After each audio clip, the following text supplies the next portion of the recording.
Welcome back to At Home with Roby. I'm Patrick McIsaac, along with Trent Haston. We are your hosts. We just finished up with Moisture Lock.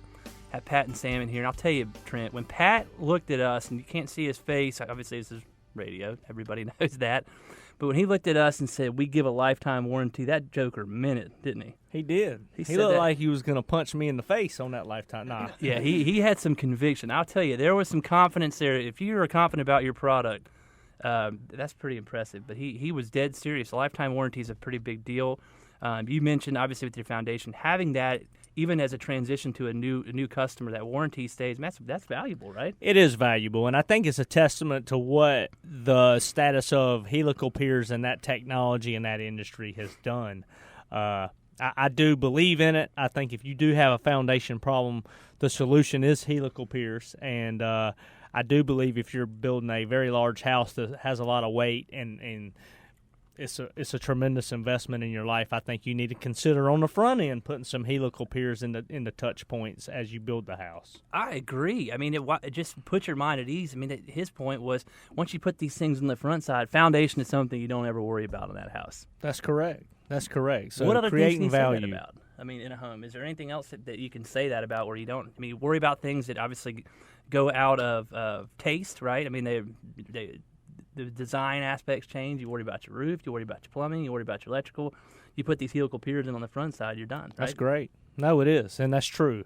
I'll tell a little story about me and my house used to have wood siding. My house has a full basement, so on the front side of my home, it's on a hill. The front side, they dug it completely out to make my full basement. So later, before I bought my house, they took the siding off and brick veneered my home.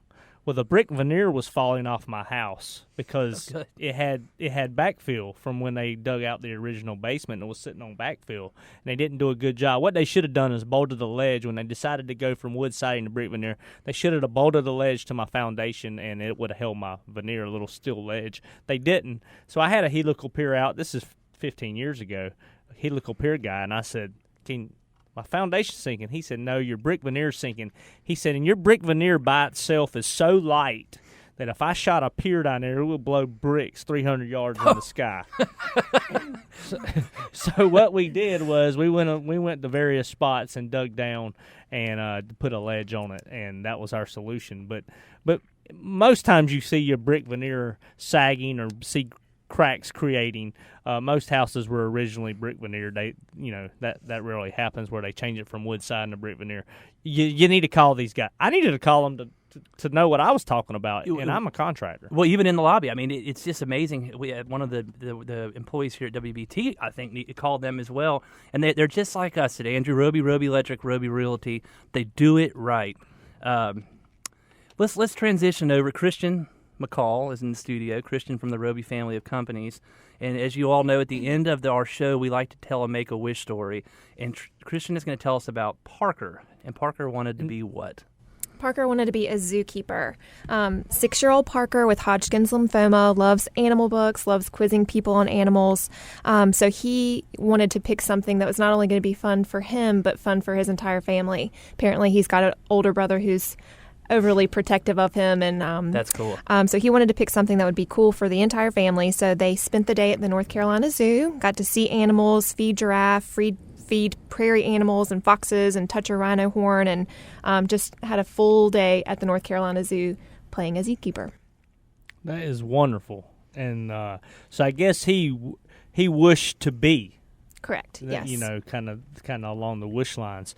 I'll tell you, Christian, it's been so refreshing having you in here and doing this last segment, preparing for our cornhole tournament, getting folks excited and letting them hear a more intimate wish story every week. I hope they're enjoying it. I mean, we enjoy it. I do, too. That's my favorite part of my job is obviously I love planning the cornhole tournament, but I get to work with Make-A-Wish on a daily basis. And just through the job, how many Wish kids we've gotten to meet, because we have a Wish ambassador that will come to the tournament on the day of, and then one that attends our sponsor cookout. But I love hearing their stories. So if you've enjoyed hearing the Wish stories, maybe you even have gone on to the Make-A-Wish website and looked at some other stories and you get excited about it. If you come out to the tournament on Saturday, September the 17th, did I get that right? That's correct, yes. And hang out and have some food and have some drink and meet some people, you'll also get to see a wish story, actually a true wish story, and a wish child, and typically a wish family with the child. That's right. And they extend and stretch themselves and get up and speak a little bit, and it's just wonderful to see. I mean, just the love at the park is just awesome. Yeah, and we really try to keep the focus on Make-A-Wish on the day of.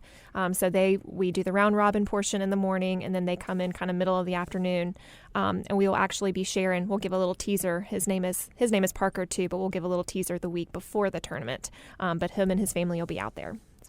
It's so cool to see in the past couple years when the various Wish families come out, the Wish child. Number one, the confidence that the Wish child has when he gets up or she gets up on the stage, but also just the emotion that when one of their parents speak or both of their parents speak, is just how much the Wish event and be granting the wish means to the family. It's just awesome. Well, Trent, you hit the nail on the head, and I want to make sure this gets said on, especially, hey, where's back to school? So on Parker's first day of first grade, his teacher was talking to the class about first day jitters and asked the kids to share a story about feeling scared. Parker mentioned he was scared during chemo and all the needles, and the teacher asked when he no longer felt scared, and this literally is putting goosebumps on my skin right now, and he said it was the day he became a zookeeper. That's what it's all about. Yeah, and we've got a really cool video. We'll put it up on our Facebook pages so you can see it, but it's interviews with Parker's family and his day at the zoo.